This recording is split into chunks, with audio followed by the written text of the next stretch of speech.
Por favor, abran su Biblia en la primera carta a Timoteo, en el capítulo 3.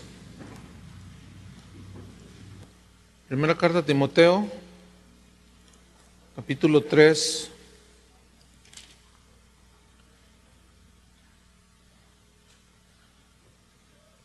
¿Cómo debe ser un pastor? Cuando se hace esa pregunta, ¿cómo debe ser un pastor? La Biblia se refiere definitivamente a carácter. A ver, digan todos carácter. ¿Qué es carácter? Son los rasgos particulares que cada persona tiene. Cuando la Biblia habla de carácter, se refiere al carácter formado por Dios, en la persona del ministro en este caso. Hoy se enfatiza más en los dones, los carismas, la simpatía, la popularidad del ministro que del carácter. Y Dios enfatiza el carácter. Mientras que vemos en una de las librerías cristianas libros que hablan sobre liderazgo, y tú los lees, yo tengo algunos de ellos, otros me los envían gratis, otros me los regalan, y sí los leo, porque necesito saber qué.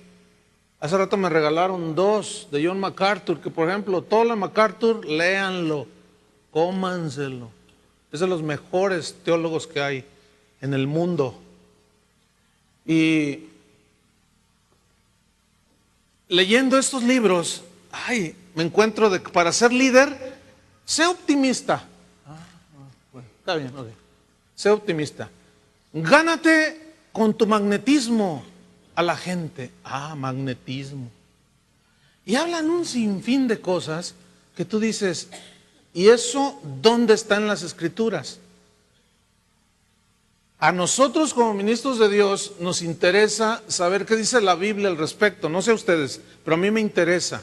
Y la primera carta a Timoteo, en el capítulo 3, versículo 1 al 7, ahí habla sobre una serie de requisitos que debemos de llenar en una manera progresiva. Ciertamente nadie es perfecto, nadie puede desarrollarlos al 100%, pero la Biblia sí habla de que es una meta a conseguir, y este es un desafío, la formación de carácter.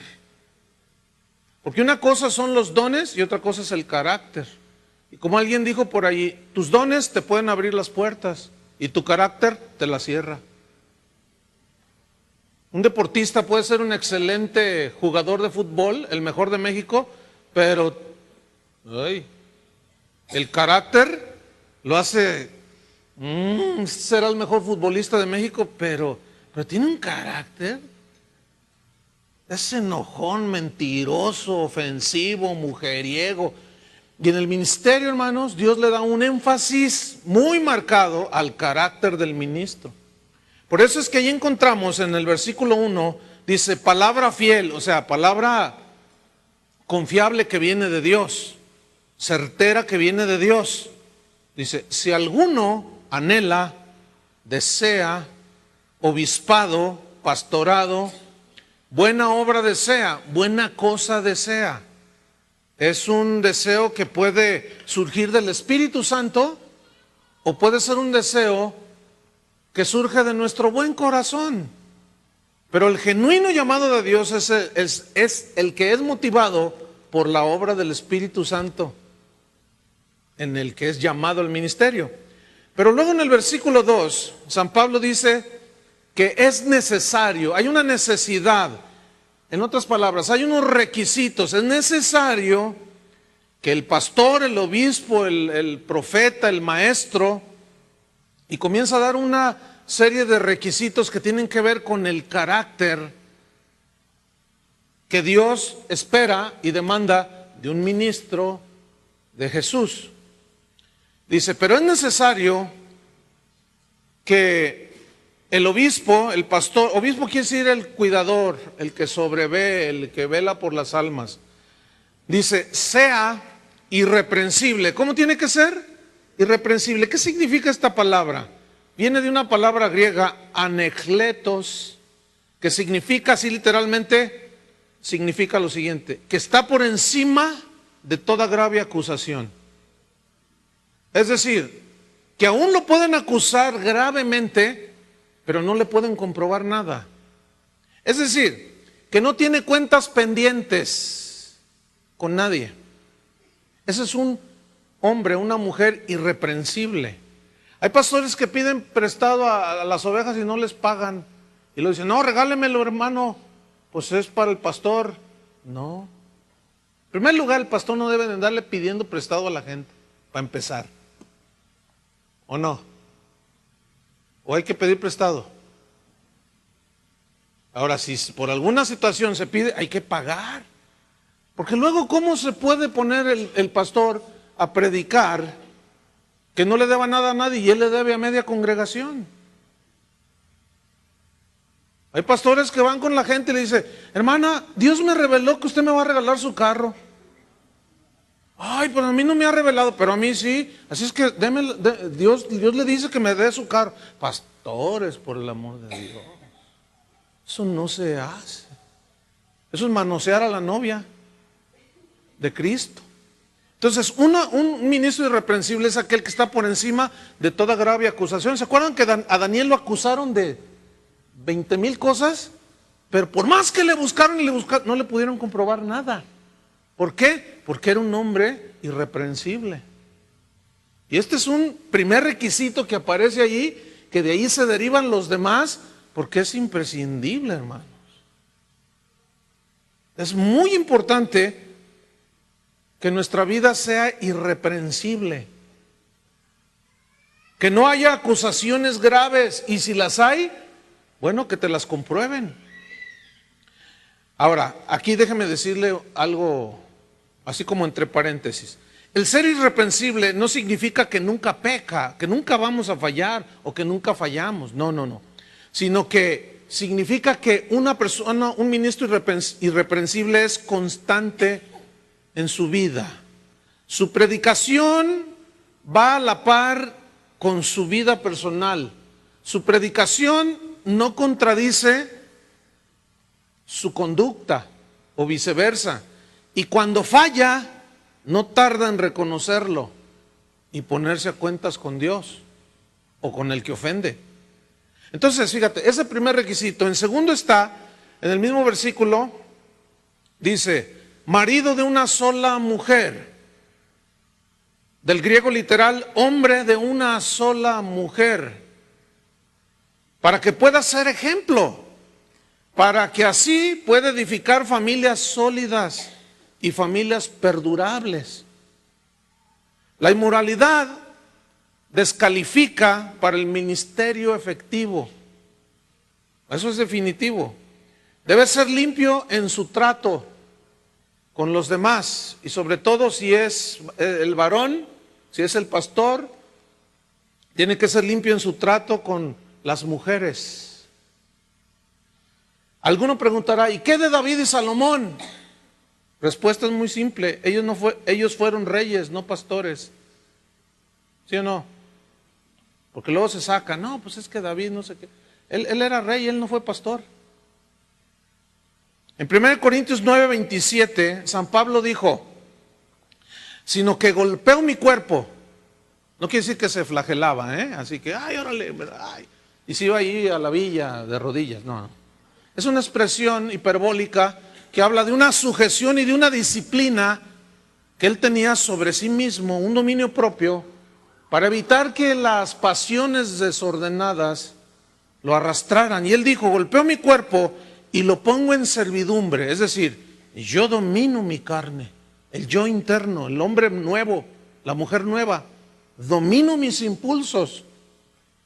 No sea, dijo Pablo, que habiendo sido heraldo, proclamador, maestro, dice, no sea que habiendo sido heraldo para muchos, yo mismo venga a ser eliminado.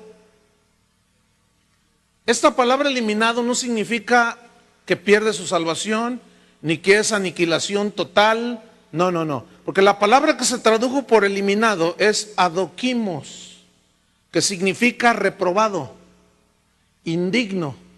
¿De qué? Del ministerio.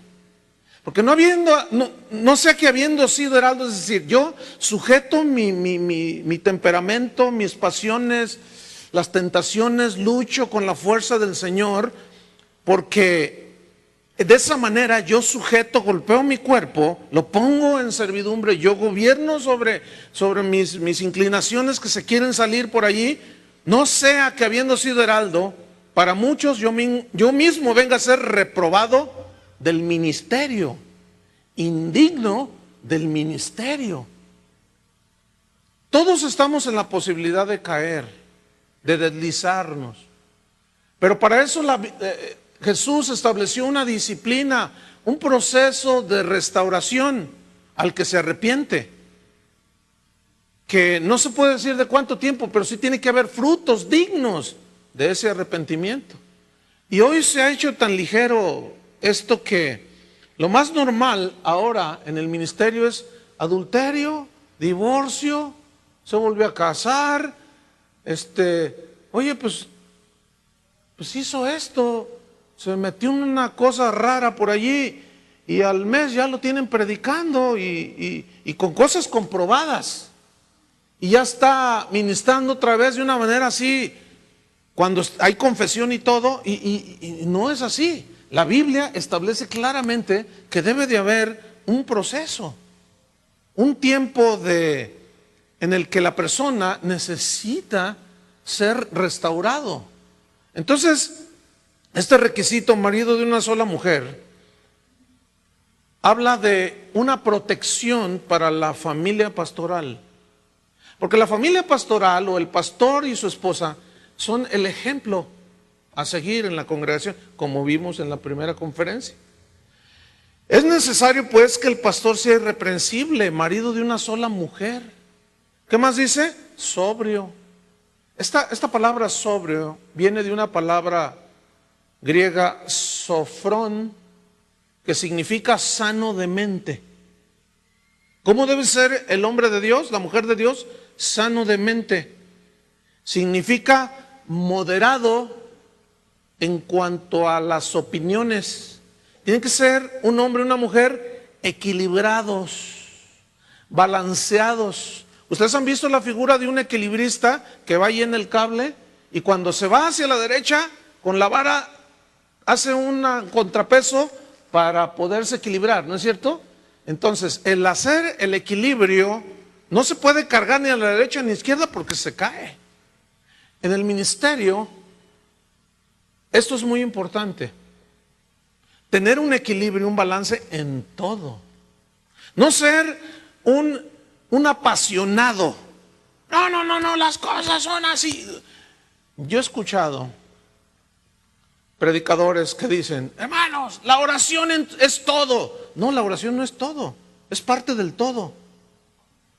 ¿No es cierto?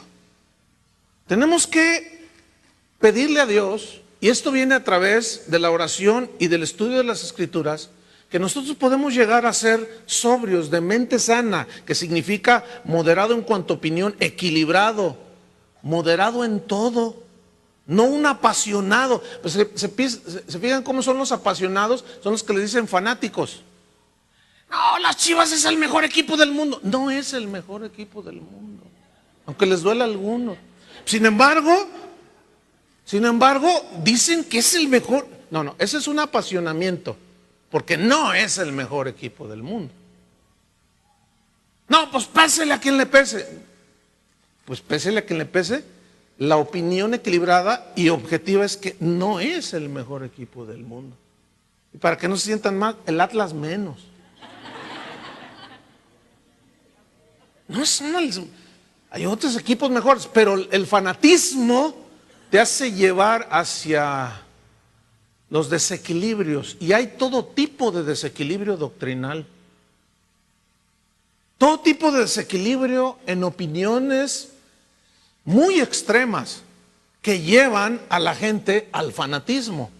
Entonces, esta palabra sobrio, sano de mente, equilibrado, pero esta sanidad de mente no estamos hablando de control mental y cosas de esas, estamos hablando con las Escrituras. Habla de cómo debe de ser, ¿quién? El ministro de Dios. Y luego dice, sobrio, prudente. Esto se tradujo de la palabra nefalios y habla de céfalo, de cerebro. Sí, pero fíjese qué interesante. Nefalios significa también sensato. O sea, viene de sesos, sensatez. Habla de discreción, de prudencia, ¿sí? Y el siervo de Dios tiene que ser con este rasgo de carácter, desarrollarlo.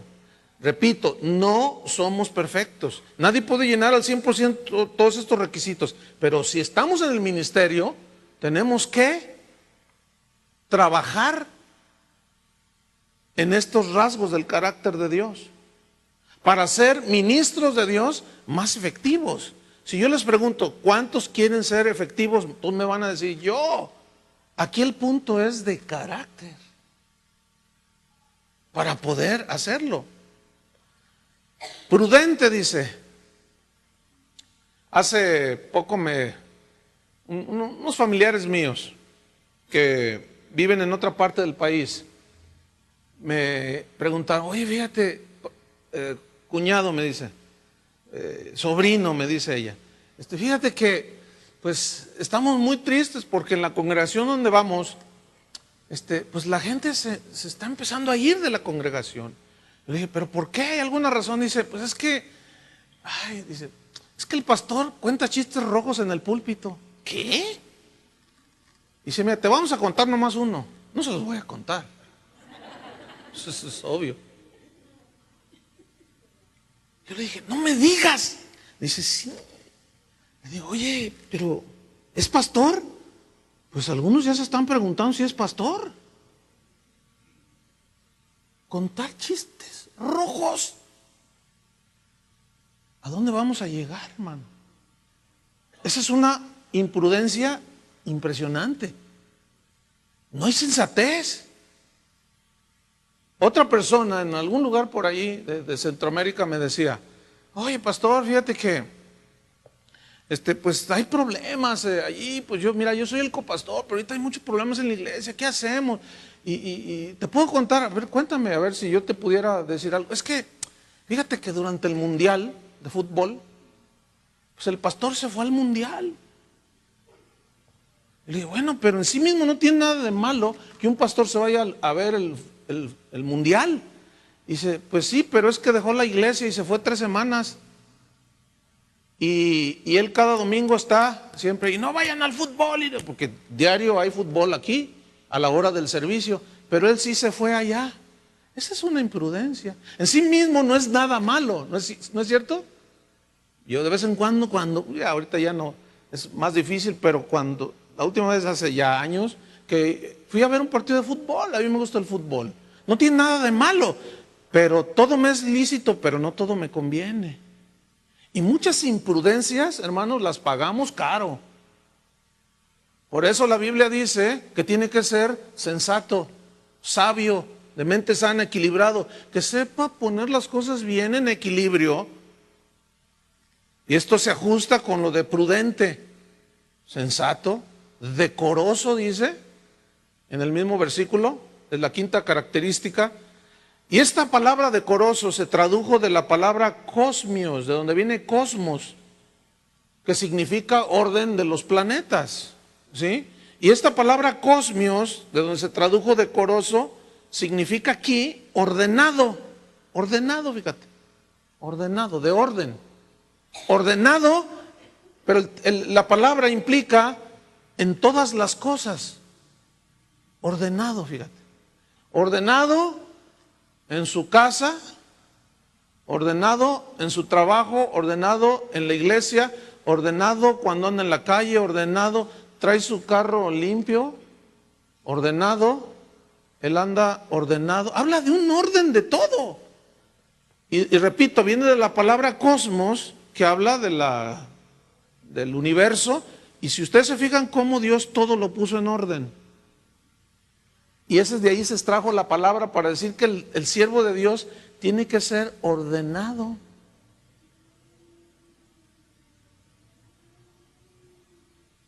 Y aquí nos podemos quedar mucho rato. Pero yo no puedo venir a enseñarles a los matrimonios de mi congregación algunos aspectos del orden como esposo si yo tengo desorden. ¿Me explico? No voy a tener autoridad. Si yo les digo que debe de haber orden en, por ejemplo, de traer limpio el auto, y yo traigo mi auto sucio, pues imagínate, todos se ensucian. Pero fíjate qué interesante, ¿por qué Pablo pone énfasis en esto? Porque esto debe ser ya un estilo de vida para el ministro. Y hay muchos desórdenes en el ministerio. Hay pastores que se pasan viendo películas hasta las 3, 4 de la mañana. Eso es un desorden. Hay desorden en la alimentación. Hay desorden aún en el esparcimiento que bien se merecen, nos merecemos los pastores de vez en cuando, ¿no es cierto? Pero a veces hay un desorden. Yo no puedo entender cómo un pastor se va 6 meses de vacaciones. Bueno, yo no puedo entender eso, 6 meses de vacaciones. Ni los diputados hacen eso. Y nosotros nos quejamos que son exagerados y desordenados. Se transan todo y hay pastores, yo me doy cuenta de eso. Y ahí te dejo la novia, ahí atiéndela, o sea, la iglesia. Y es un desorden. Y hay desequilibrios de todo tipo. Me acaban de regalar un DVD, bueno, son unos cristianos en España y me regalaron un DVD. Y cuando lo puse, el otro día lo estábamos viendo, Julio y otros. O sea, de todo el desequilibrio, desbalance y desorden que hay en muchas congregaciones. No, hermanos, Dios es un Dios de orden, ¿no es cierto? Entonces, cuando dice que nosotros seamos ordenados, también está implicando que nosotros ponemos orden. Ahora sí que orden en la sala, orden en la casa, orden en tus finanzas. ¿Son ordenadas las finanzas del ministro? ¿Cómo son tus finanzas? ¿O eres de los que siempre están endeudados? El problema no es de cantidad, sino de administración. Pues tú puedes tener 50,000 pesos mensuales y no alcanzarte, porque hay un desorden. Y eso siempre trae consecuencias dentro del ministerio. Entonces hay que ordenar las cosas, hermano. ¿Qué más dice? Prudente, decoroso, ordenado, hospedador. O sea, tiene que ser alguien dispuesto a compartir lo suyo, dispuesto a compartir lo que Dios le ha dado. En pocas palabras, escuchen bien, todo ministro de Dios debe de ser una persona generosa. ¿Cómo debemos de ser los ministros? Generosos, pero con lo que Dios nos ha dado a nosotros. Porque es muy fácil dar lo que no es nuestro. No, con lo que Dios nos ha dado a nosotros y ser generosos. Y este es un punto que muchas veces no llenamos este requisito. Por ejemplo, cuando le predicamos a la gente y le enseñamos que debe de dar, que debe ser generoso, y de ladrones no los bajamos, se roban los diezmos. Escúcheme bien, pastor, si usted predica eso y no diezma, usted es el ladrón principal. Alibaba y los 40 ladrones que tiene en su iglesia. No. Necesitamos ser, de lo que Dios nos ha dado, estar dispuestos a compartir. Nunca se me olvida aquellos años, hace ya tiempo, que teníamos una conferencia y yo necesitábamos ofrecer hospedaje y le pregunté a un hermano que si podía, tenía una casa grande como 5 recámaras, y le dije que si podía él, hermano, pues tú tienes bastantes cuartos ahí, puedes ofrecer. No, de ninguna manera, tantos años esforzarme para tener esto, para que luego lleguen y me ensucien la alfombra. Yo dije, tú abres las puertas de tu casa de vez en cuando compartes con generosidad lo que Dios te da. Porque, qué buenos somos los pastores para pedir, pero para dar, no se preocupe, no vamos a levantar ofrenda. No, de veras, no.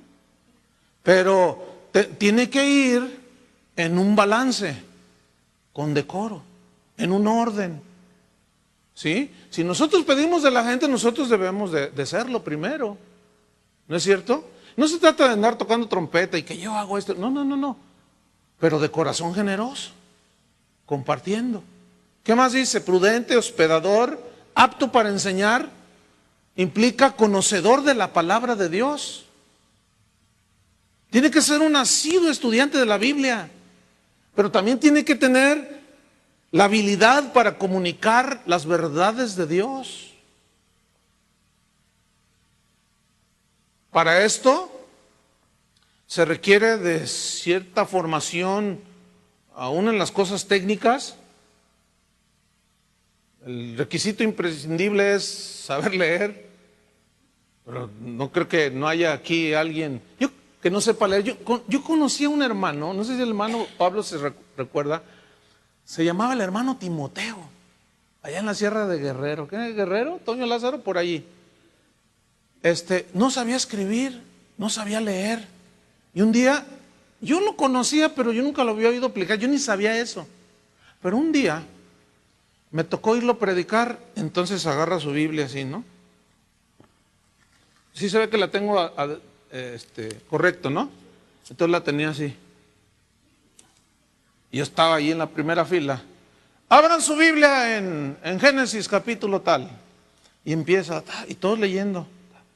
Y luego le decía, ahora abran su Biblia en tal, ahora abran su Biblia en tal. Y yo dije, ese hermano pastor se acaba de morir hace unos años.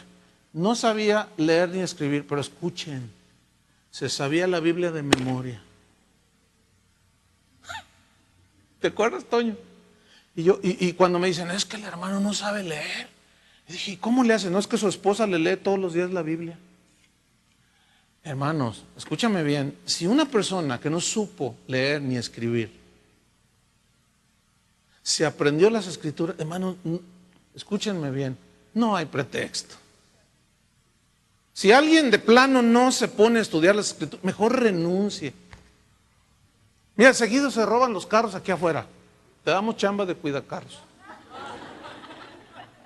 No, porque para ser un ministro de Dios, sin estudiar las escrituras, no estás calificado. No estoy hablando de lograr doctorados, si lo logras está bien, porque hay doctores en teología que no dan una. No se trata de eso, se trata de un estudio humilde, pero profundo de las escrituras, con sentido, que usa bien la palabra de verdad, que no tiene de qué avergonzarse, que de verdad estudia. Hermanos, ¿cuántas horas le dedicas a la preparación de un solo mensaje? ¿Cuántas horas? Eso es escudriñar, hermano. Aquí hay una escuela bíblica, Cristo para las Naciones. Y bueno, a los estudiantes hay un nivel aceptable de enseñanza. Y cuando invitamos a alguien, yo sí les digo, le digo, mira, te lo digo en buena onda, prepárate, porque si no, estos están bien picudos. Se la agarran así. La última le pasó a un amigo mío en un congreso. Empezó a decir bien su mensaje, bien, pero de pronto dijo unas cosas apasionadas, desequilibradas, que no eran decorosas, no eran en orden. Entonces, él percibió que la gente lo miró así y dijo, ¿qué? ¿No me creen? Y le dijeron, no. Le dijeron, no. Yo estaba por allá. Hermanos, ¿saben cómo es que la gente va a crecer en el Señor? Cuando lo saquemos de la ignorancia. Pero el primero que debe salir de la ignorancia somos nosotros. No, pero el conocimiento envanece. Es verdad. Pero también la falta de conocimiento, ¿qué? Te hace perecer. Entonces, ¿dónde está el equilibrio? Conocimiento con humildad para enseñar. Y la humildad tiene que ser primero aplicada en tu vida viviendo la palabra de Dios. Entonces, tiene que ser apto para enseñar, conocedor de las Escrituras. Aquí hay un hermano, por ahí lo saludé en la mañana. Él vende libros y Biblias. Y vende muy buenos libros. Entonces yo le digo, mira, todo lo que salga de fulano y sultano, tráeme concordancias en griego, en hebreo, todo lo que salga así de contextos culturales, judíos, de egipcios, tráemelo. Y le compro mucho. Entonces un día me dice, oye, pastor, me dice, ¿sabes cuántos de los pastores que he ido a visitar compran buenos libros donde ellos estudien? Y le dije, no, pues me imagino que un buen número. Dice, no. Dice, mira, de los que yo les he ofrecido, ¿sabes quién es el único que compra? Tú. Le dije, no inventes. Dice, ¿de veras, pastor? Por aquí está el hermano. ¿Dónde está tu marido? Se salió a vender. Ah, ok. Le digo, no me digas. Dice, sí, mira, ¿sabes lo que me dicen los pastores? Fíjate, Rigo. Digo, es que este es un buen estudiante de la Biblia. Fíjate lo que dicen, Rigo. Me dice el hermano. No, me basta la revelación. A mí Dios me revela sin estudiar.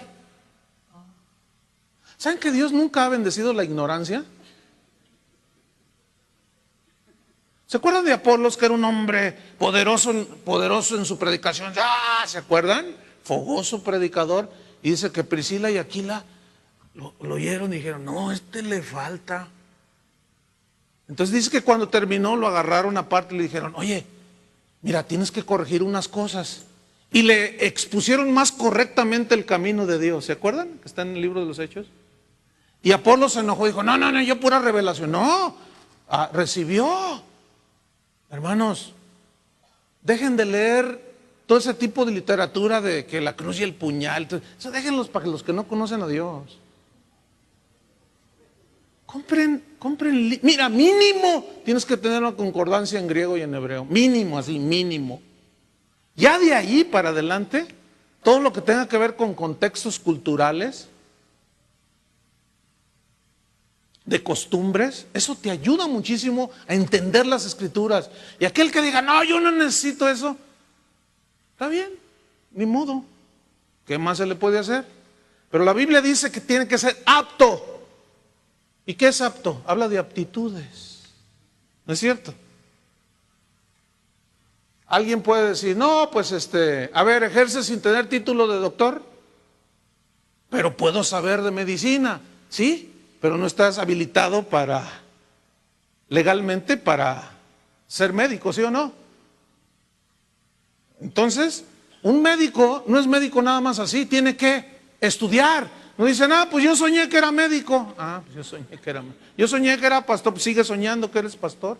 Pero si no te metes en el estudio de la palabra, en la oración, en la búsqueda de Dios,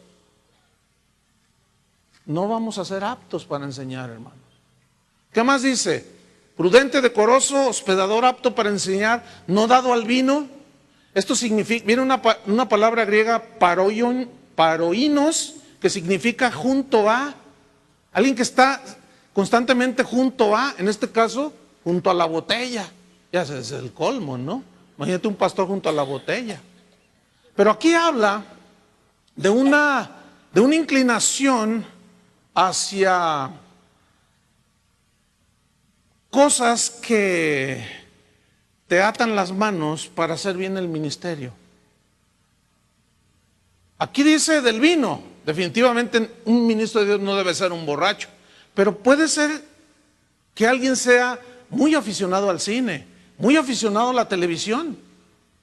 Miren, hermano, por razones del mismo ministerio, es muy continuo que me dé cuenta de ministros que sobre todo las esposas se quejan, dicen, oiga, pastor, y se la pasa viendo la televisión, ni ora. Oye, no buscas Dios me revela, Dios es fiel conmigo, pastor. Oye, pero está atado, está junto a. constantemente está junto a. ¿Y saben junto a quién debemos estar siempre? Junto al Señor. Con Él sí. Porque hermanos, miren, acuérdense que somos esclavos de Jesucristo. No somos de la sociedad pastoral de la SA. No, somos siervos de Jesucristo, pero también debemos de desarrollar estas cosas de carácter, que nada nos ate, hermano. Que seamos libres para decir no. Fíjate, ahora que hablando del mundial hace un rato, cuando pasó el junio del año pasado, yo supe de congregaciones que cancelaron los servicios para ver el fútbol.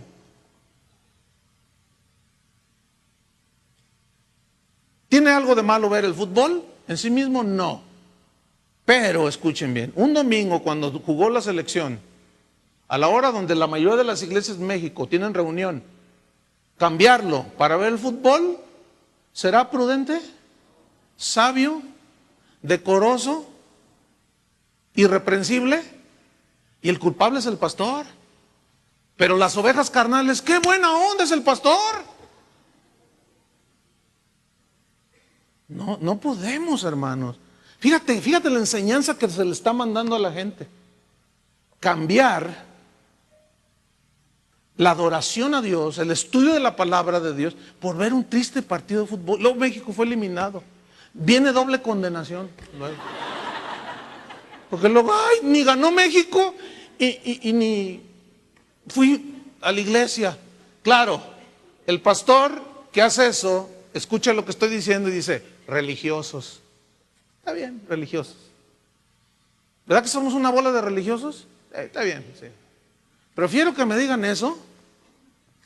Yo prefiero que me dijeran aún eso. Religioso porque no viste el partido de fútbol y no suspendiste los cultos.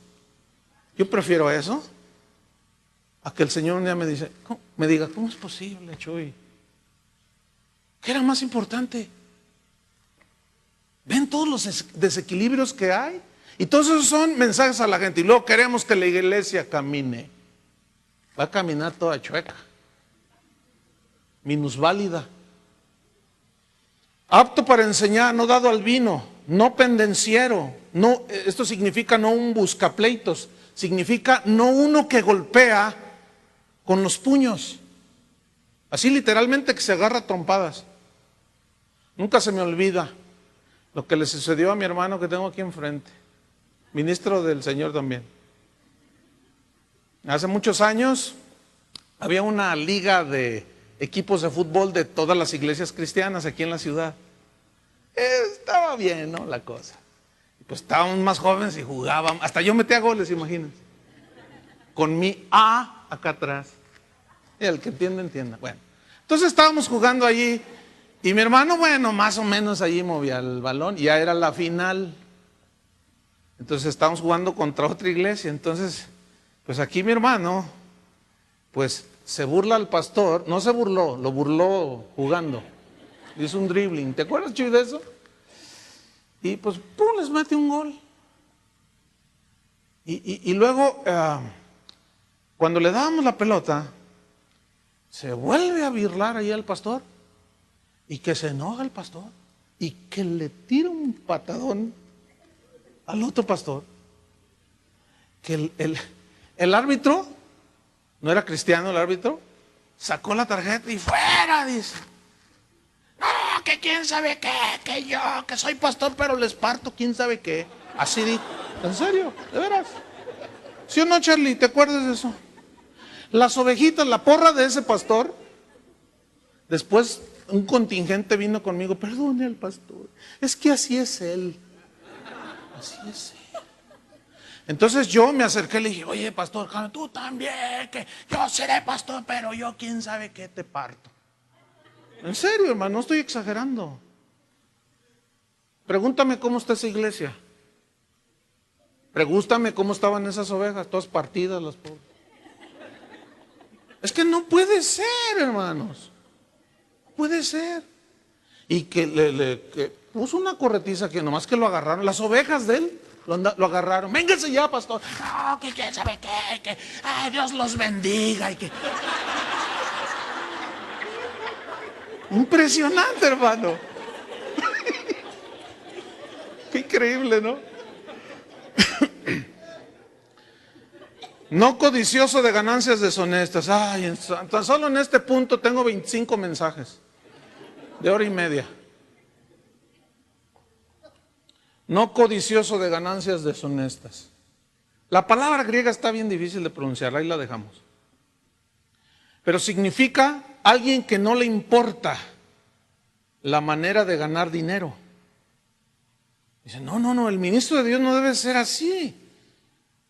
Es alguien que carece de honestidad y de integridad, es decir, no le interesa. ¿Se acuerdan que Pedro dice en una de sus cartas que apacentad la grey de Dios que está a vuestro cuidado? Con ánimo pronto, no por ganancia deshonesta, sino con ánimo pronto. La ganancia deshonesta es todo aquello que un pastor puede hacer para obtener ganancia personal fuera de la palabra de Dios. La Biblia dice que el obrero es digno de su salario, ¿sí o no? Pero esto no significa que nosotros vamos a ponerle tarifa por la predicación. Sin embargo, eso es lo más común. ¿Cuánto cobra por venir a predicar? ¿Cuánto cobra por venir a ministrar? Y obviamente al cobrar se tiene que cobrar una entrada al auditorio para ir a escuchar al cobrador este. Y todo el ministerio se corrompe. Jesús dijo cuando envió a los 70, a los 12 y después a los 70, vayan, sanen a los enfermos, predíquenle, echen fuera demonios, den de gracia lo que recibieron de gracia. Y hoy le ponen precio a todo. Hoy es una de las corrupciones más evidentes que hay. Yo tengo mucho que hablar sobre esto, pero no puedo detenerme mucho tiempo allí. Pero hermanos, escúchame bien. El único permiso que los ministros de Dios tenemos para pedir dinero no es ni para nosotros, sino es para la casa del Señor, diezmos y ofrendas. Fuera de ahí, nada se justifica. No, nosotros, los ministros cristianos, miren, nos las gastamos, pero bien y bonito. ¿Por qué? Porque no solo cobramos 200 pesos la entrada, sino que aparte de eso, les levantamos 20 ofrendas dentro del evento. Escúchenme bien, Luis Miguel cobra caro, como muchos hoy cobran caro, pero no tiene la desvergüenza ni la osadía de recogerles otro dinero allí en medio. Y nosotros los ministros sí. ¿Qué nos pasa? ¿De dónde sacamos eso? Una vez me llama un amigo y me dice, oye, fíjate que tuve que cancelar a una cantante porque tuve que remodelar mi auditorio y no terminamos. Dice, pero te la mando a ti. Le digo, no, porque yo no acepto gente que cobre dinero. Dice, no cobra nada. Claro que cobra, le digo, por supuesto. Habla y verás. No, yo te aseguro, es más, voy a hablar. Y le llama y después me regresa la llamada. Oye, tenés razón, sí cobra. Le dije, pues claro, pues yo conozco perfectamente bien el asunto como es. Entonces me dice, pero te conviene. Dice, mira, esta persona te va a salir en $15,000 porque cobran en dólares. Algunos ya empiezan a cobrar en euros. ¿En serio? Miren por el pescadito.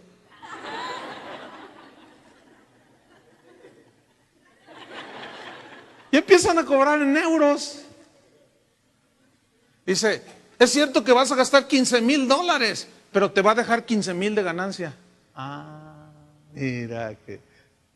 No, pues olvídate. Eso suena rete bien. Escuchen bien, pastores. Yo a mi congregación sí le digo, si algún día se nos cuela uno de esos, que denme, tráiganme aquí. Ahí siempre hay cajas de huevo. Tienen permiso de tirarle a ese. Es un falso que viene. Pablo decía, yo no busco lo suyo, sino a vosotros. Y él, refiriéndose a los falsos apóstoles, decía, ellos buscan lo vuestro, no a vosotros. Y así, mira, es bien fácil detectarlos, hermano. Muy fácil. Y ahorita, si algo distingue, desgraciadamente, al ministerio cristiano, es la ganancia deshonesta. Es una vergüenza, hermano. Miren, cuando voy a los Estados Unidos, sobre todo allá, y allá, ay, Dios bendiga, ahora sí que Dios bendiga a Estados Unidos. Necesitan algo que Dios haga allá. Entra uno a las librerías. Yo he entrado a librerías allá que están del tamaño de este auditorio, enormes. Miren, nada más falta que vendan ropa interior con versículos bíblicos. Es una vergüenza, hermano, todo lo que se ve allí. Es un asco todo. Y no, pues eso deja y eso gusta. Y luego eso únelo con el falso evangelio de la prosperidad. No, pues por eso todos andan detrás del dinero. Pero escúchame bien, al genuino ministro de Dios se nos prohíbe buscar la ganancia deshonesta. Pero hay una ganancia honesta. Hay dos maneras en que un ministro de Dios puede tener cosas de esta tierra. Una, que Dios lo bendiga, que Dios se las dé y que Dios verdaderamente le diga, toma 100 veces más por lo que has hecho. Esa es una. Y la otra es que por argucias, mentiras, falacias, manipulaciones, logran tener lo que tienen. ¿Cuál de esas dos vas a usar? Pues a los genuinos ministros de Jesucristo se les ordena, se nos ordena no obtener ganancia deshonesta. Tenemos que manejar los dineros de Dios íntegramente, hermanos.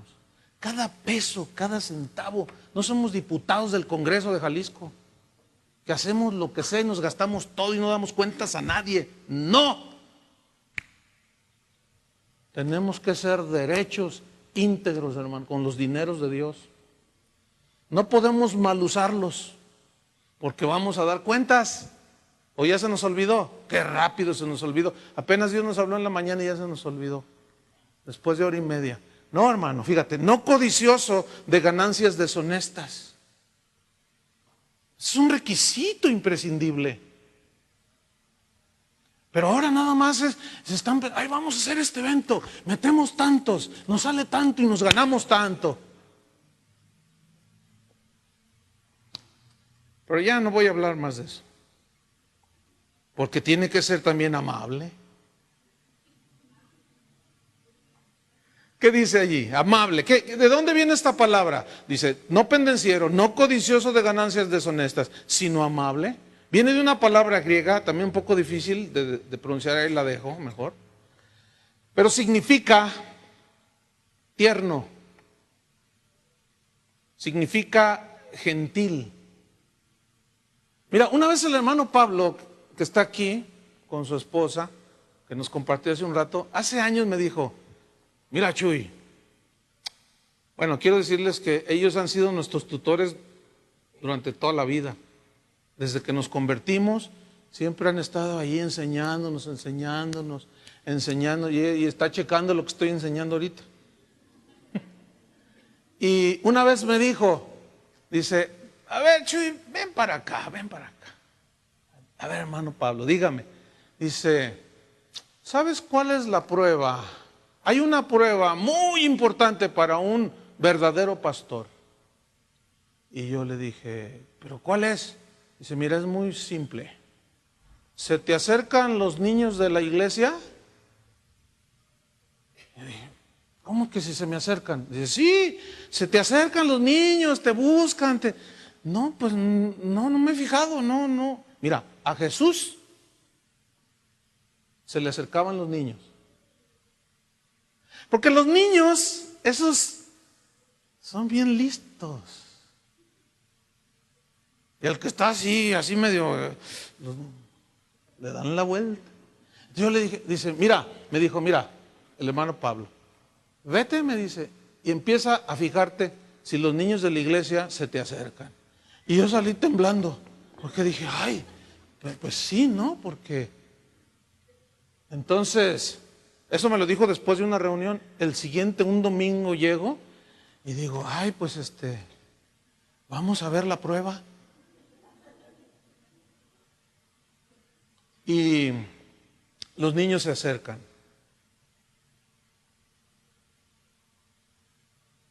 Una vez, un día del padre, yo terminé de predicar, entré a mi oficina y oí un toquidito así muy tenue, así como muy tímido.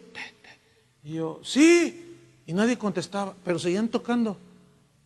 Entonces abro y era un montón de niños, eran fácil unos 35.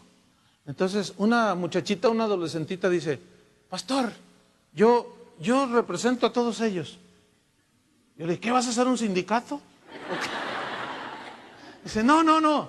Dice, es que mire, pastor, todos estos niños que están aquí, incluyéndome yo, no tenemos papá. Le digo, ¿y? Pues pues mire, el papá de ella se murió, el de él los abandonó, todos estos no tenemos papá. Y hoy es día del papá. Y si nosotros queremos decirle que sí puede ser nuestro papá.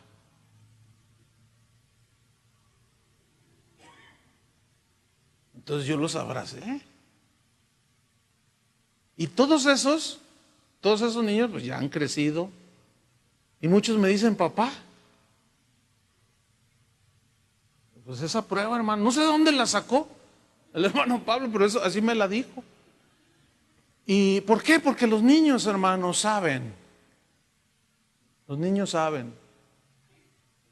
Entonces, fíjate, ¿qué más? Vámonos para avanzar. Apto para enseñar, no dado al vino, no pendenciero, no codicioso de ganancias deshonestas, sino amable, apacible. Esto significa de espíritu tranquilo. O sea, que sabe mantener la paz en medio de la tormenta, en medio de la adversidad. Es alguien que las presiones del mismo ministerio, las presiones de la vida, sabe que le sirven para darle una respuesta a Dios. No es de ese tipo de líderes que viene cualquier presión y empiezan a atar al diablo, empiezan a echar fuera a Satanás y no sé cuánto rollo. No, el texto, la palabra habla de tranquilidad de espíritu, enemigo de disturbios. O sea que sabe mantener la tranquilidad en medio de las presiones de la vida. ¿Qué más? Apacible, no avaro. Significa el que no es no es amigo del dinero. Es aquel cuyo corazón no está en el dinero. Que gobierne bien su casa. Habla de un liderazgo que produce frutos en su tiempo a través del ejemplo. Hay un punto que quisiera resaltar aquí rápidamente. La responsabilidad de la familia pastoral es educar a nuestros hijos en las cosas de Dios. Pero todos entendemos que no podemos forzarlos a que nazcan de nuevo. ¿Están conmigo o no? Nosotros cuando están chiquitos, vamos a la iglesia y les enseñamos todo, pero los niños van creciendo y ellos deben de tomar su decisión por Cristo. Ellos tienen que acercarse a Cristo, arrepentirse de sus pecados. Cuando viene esta convicción, se convierten a Cristo y nacen de nuevo. Pero no es algo que tú y yo logramos hacer en sí mismos. Eso es imposible, eso nada más lo hace Dios. Y se nos olvida que nuestros hijos, al ir creciendo, ellos van ejerciendo su libre albedrío, su libre voluntad. Entonces, pueden pasar 5, 6 años, 7 años y un niño nacer de nuevo verdaderamente, un adolescente de 12, de 13, de 14. Pero a veces los hijos crecen y no se convirtieron. Una vez un pastor habló conmigo, es un pastor que yo conozco por años, es un pastor, es un hombre de Dios. Así, para definirlo rápidamente, es un hombre de Dios, definitivamente. Con buen testimonio, su esposa, bueno, hombres y mujeres, un matrimonio de Dios. pero tenían un problema con uno de sus hijos y se fue del hogar. Entonces este pastor me dijo, voy a dejar el ministerio, me dijo. Yo le dije, ¿por qué? Dice, es que mi hijo no es cristiano. Entonces cuando yo le expliqué, le dije, no, mira, es que se nos olvida que ellos también tienen su libre albedrío. Para mí, yo le dije a este pastor, para mí, tú eres un hombre de Dios que califica para el ministerio. Pero siento que no tengo autoridad de pararme allí arriba y predicarle a la gente cuando mi hijo no anda bien. Yo le dije, mira, la gente te va a criticar, la gente te va a decir cosas, pero la gente no va a entender, en términos generales, que también ellos tienen su propia decisión por Cristo. Muchas veces, cuando los hijos se convierten a temprana edad, podemos ponernos en una posición muy tendenciosa a decir, no, estás mal, porque mis hijos, bueno, tus hijos. Pero se entiende que no todos somos iguales. ¿Se entiende o no? No sé si algunos conocen algo de la historia de Billy Graham, el ministro más respetado del cristianismo contemporáneo. Él tiene un apodo, le dicen Mr. Clean, que en inglés es Señor limpio. Tiene una reputación de integridad ese hombre. ¿Han oído de él, no? Yo digo, yo cuando sea grande quisiera ser como él. Un hombre irreprensible. Bueno, él entre sus hijos tuvo uno que se convirtió pasados los 30 años. Y él cuenta la historia de cómo él iba a los estadios y predicaba y su hijo afuera diciéndole, no es cierto, mi papá es un mentiroso, arriba Satanás. Y él lloraba. Nadie podía acusar a ese hombre de que no era un ejemplo. Pero a muchos se les olvidaba que los hijos no los podemos forzar a nacer de nuevo. ¿Estamos o no? No sé si hay aquí algunos que estén pasando por una situación así. Espero que esto les ayude. Lo que sí es que si no somos ejemplo en el hogar, bueno, ahí sí la cosa se pone peor. Pero si tú sabes que eres un ejemplo en trato con tu esposa, que en tu casa no hay malas palabras, que en tu casa hay un nivel espiritual agradable a Dios, tarde o temprano tus hijos se entregarán a Cristo. En base al ejemplo que tú les hayas dado. Porque no pueden hacer otra cosa. El hijo de Billy Graham finalmente se convirtió casi a los 40 años. Casi, no tengo la fecha exacta. Es el que ahorita es el encargado de toda la organización del ministerio de Billy Graham. Él se llama Franklin Graham. Y los que lo conocieron y lo ven ahora, pues es un evangelista. Tremendo. Pero se convirtió muchos años después. Entonces, que gobierne bien su casa, que tenga a sus hijos en sujeción, con toda honestidad, ciertamente. Eso es nuestra tarea. Pero cuando van creciendo, he conocido casos de pastores que así se veían muy bien y en la iglesia, los chavitos, todos así, hasta de la alabanza y todo. Y nomás llegaron a los 20 y se destramparon. Por alguna razón, me ha tocado ministrar a hijos de pastores que dicen, yo odio la iglesia. A mí mi padre me obligaba a aprenderme los salmos y como que yo era el orgullo. Miren mi hijo, a ver, órale, diles todo el Salmo 119, diles. Y a mí me chocaba, yo me lo tenía que aprender. Se lucía conmigo mi papá. Y yo odiaba la iglesia. Y ahí estaba yo, citando. Y miren, tremendo. Y ahorita me estoy acordando de uno de ellos.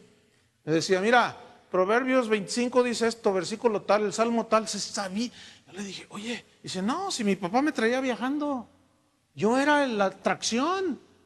Pero ¿sabes una cosa? Nunca tuve un encuentro con Jesús.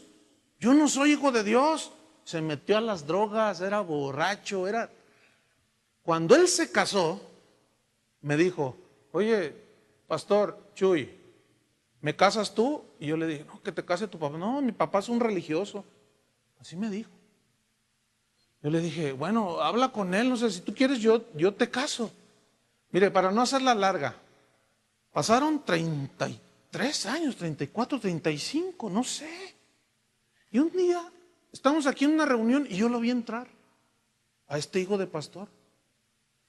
Y al final, yo lo vi así muy contento, ¿no? Entonces cuando ya termina y se despide la gente, me dice desde allá al pasillo, ¡Choy!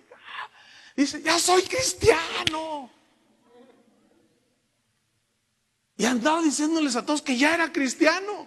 Y cuando yo voy y lo saludo y lo abrazo y me dice, ¿sabes qué? Ya nací de nuevo. Después de 35 años, hermano. A veces los vacunamos contra la iglesia. Porque queremos que sea nuestro orgullo. A ver, ándale, el Salmo 119. No, hermanos, tenemos que tratarlos normal. Un error muy común es decir, es que tú eres el hijo del pastor y me vas a desprestigiar. Y si tú más se te ponen. Pero te voy a decir una cosa, así con certeza, hermano. Si tú caminas con Dios en integridad y honestidad, tarde o temprano tus hijos se van a convertir. Tarde o temprano. No les va a quedar otra, porque tu testimonio los va a guiar, porque tú vas a ser luz de tu hogar. No avaro. Que gobierne bien su casa. Vámonos sobre el final. No un neófito. Significa literalmente en el griego un recién plantado. O sea, un recién convertido. También significa envuelto en humo, que da la idea de, ¿han oído esa expresión de humo en la cabeza? Se le fue el humo a la cabeza. ¿Sí? Porque un recién plantado corre un riesgo de que se enorgullezca.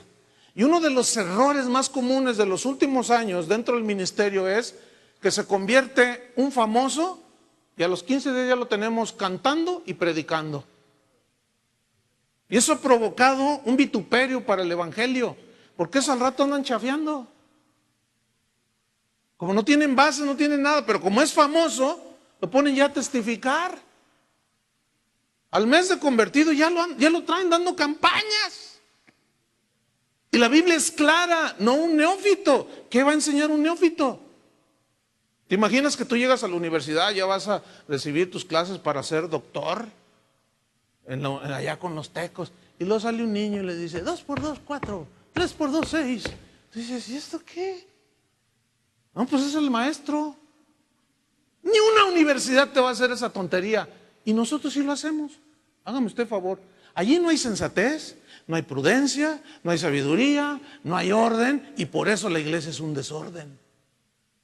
Porque asumimos que darle el púlpito a un recién convertido famoso en el mundo nos va a traer gente. Lo único que va a hacer es que se infla. Y peor, al rato lo traemos dando la vuelta al mundo, dando conciertos y dando conferencias, y ni siquiera, de la mugre de la que viene, y ya lo ponemos a predicar.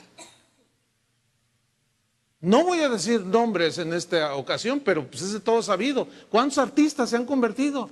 No, que yo no le canto al mundo. Y ahora hasta, ya, andan ni aquí ni allá.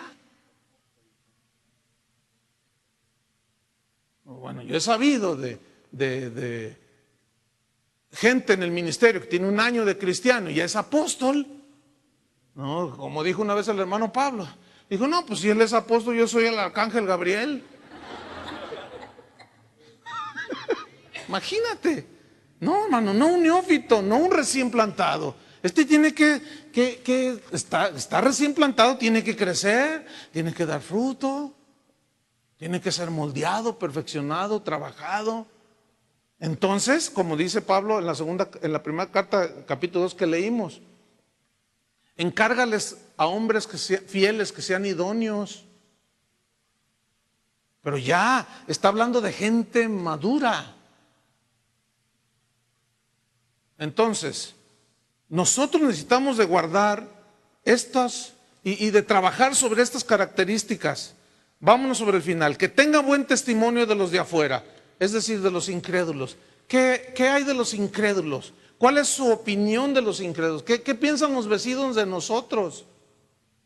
Nosotros podemos decir y sacárnoslas fácil. A mí qué me importa lo que digan mis vecinos. Pues fíjate que Pablo dice, no, te debe de importar. ¿Buen testimonio de quién? De los de afuera. ¿Qué significa de los de afuera? Los que no son cristianos.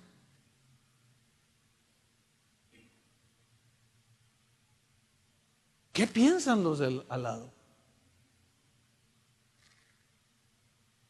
Eso dice la Biblia. Los de afuera, que tengan buen testimonio. Conclusión.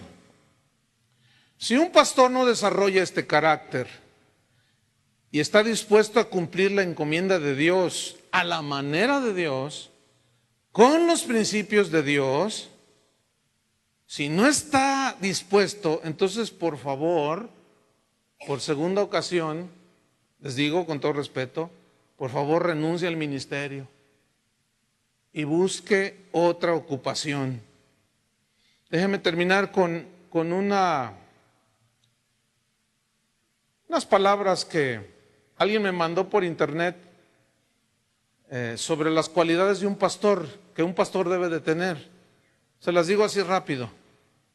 Número 1, si usted busca el pastorado, dice, y esto tiene que ver algo con unos dichos y enseñanzas que daba Carlos Spurgeon, considerado uno de los más grandes predicadores de Inglaterra y del mundo. Decía, un pastor, junto con haciendo una comparación y acomodando a lo que acabamos de estudiar, debe tener la fortaleza de un toro, decía. Tiene que estar fuerte en el Señor. Tiene que tener la paciencia de un burro. No ser burro, tener la paciencia como la de un burro. Tener la adaptabilidad de un camaleón, que sabe adaptarse, se camufla, ¿sí? Sabe adaptarse. Yo me acuerdo cuando empecé a viajar con el hermano Pablo en las misiones, me decía, Chuy, cómete lo que te den, duérmete en la cama que te pongan, tómate lo que te den. Y iba aprendiendo las lecciones bajo la dirección de un maestro que nos llevó en el ejemplo. Pero hoy exigimos hoteles de 5 estrellas, viajar en primera clase. Todavía, antier recibí un correo, pastor, queremos que venga de allá como de República Dominicana. Queremos que venga a predicar, pastor, mire, que un evento, que no sé qué. Y entonces, ¿para qué fechas? No, tales fechas. Entonces ya consulté el calendario y empecé a ver. Pues sí, sí puedo. ¿Cuáles son sus condiciones? Me responden. ¿Qué tipo de hotel quiere? ¿Cómo quiere viajar? ¿Qué tipo de...? Pues ni que fuera Luis Miguel. Para poner una serie de requisitos. Nosotros no estamos para eso. Estamos para servir al Señor, ¿sí o no? Yo les dije, hermanos, yo no pongo condiciones de ninguna. Como me pueda ir, me voy, como lo que me den de comer, me como, y donde me pongan a dormir, allí me puedo dormir. Y sigue diciendo esto. Tiene que tener la visión de un águila, el discernimiento, la vista así aguda de un águila, la melodía de un ruiseñor, la mansedumbre de un cordero, la piel de un rinoceronte. ¿Saben que la piel es bastante gruesa? Parece de acero, ¿se fijan? Tiene hasta un aspecto como de acero y no le penetran fácilmente todas las púas, las espinas y esto habla de que tenemos que ser personas con una piel así como de rinoceronte, que no seamos fácilmente heridos, que no tengamos corazón de chocolate y un poco de calorcito y nos derretimos. Porque las ovejas siempre critican al pastor. Yo me acuerdo cuando era oveja.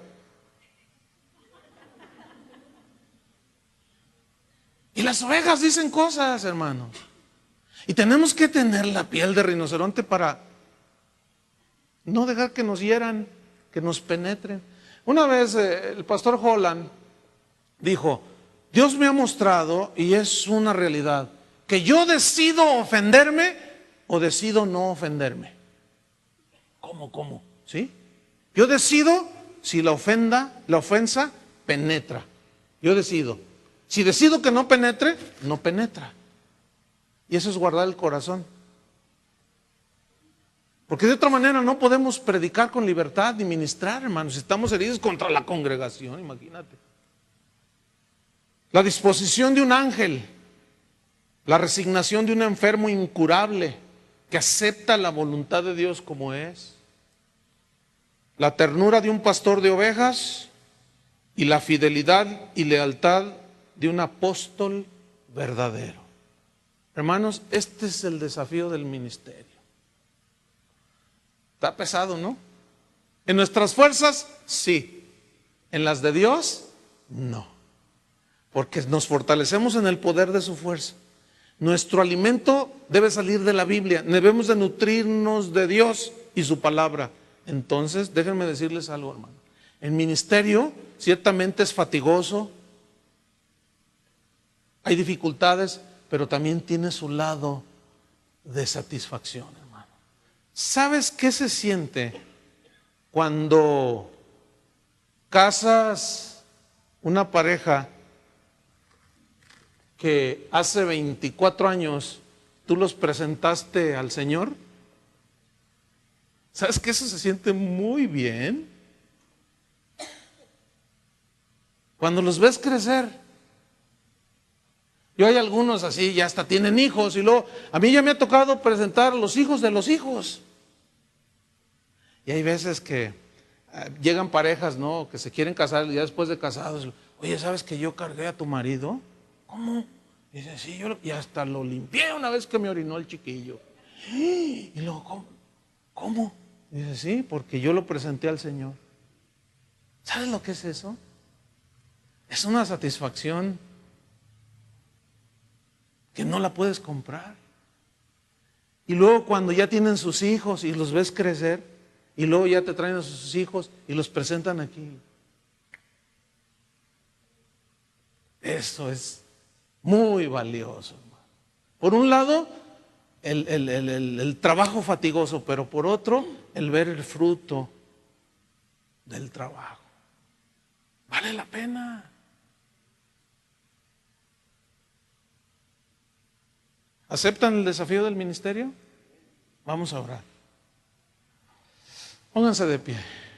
Quiero que pongan sus manos en el hombro de su vecino y oremos. Gracias, Señor. Padre, en el nombre de Jesús te damos muchas gracias por este día, esta mañana, que nos has regalado en tu soberanía, Señor. Tú sabías que este evento se iba a realizar porque estaba en tu corazón. Porque tú sabías que nos ibas a dar un desafío. Nos ibas a lanzar un reto, una meta que alcanzar. Hoy se habla mucho de excelencia en las cosas que hacemos y hemos descuidado en la excelencia en lo que somos. Y queremos equilibrar las cosas, Señor. Queremos hacer bien las cosas, pero también ser buenos ministros de Jesucristo, nutridos con las palabras de justicia. Hombres y mujeres entregados en el servicio a Dios, llenos de la gracia de Dios. Padre, es un reto, es un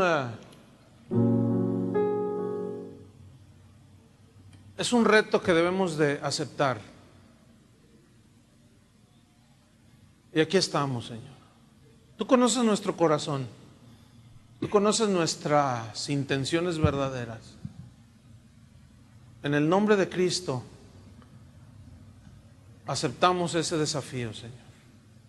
Y gracias por el privilegio de habernos llamado a tu obra, Señor. Queremos salir aprobados. Que no tengamos nada de qué avergonzarnos.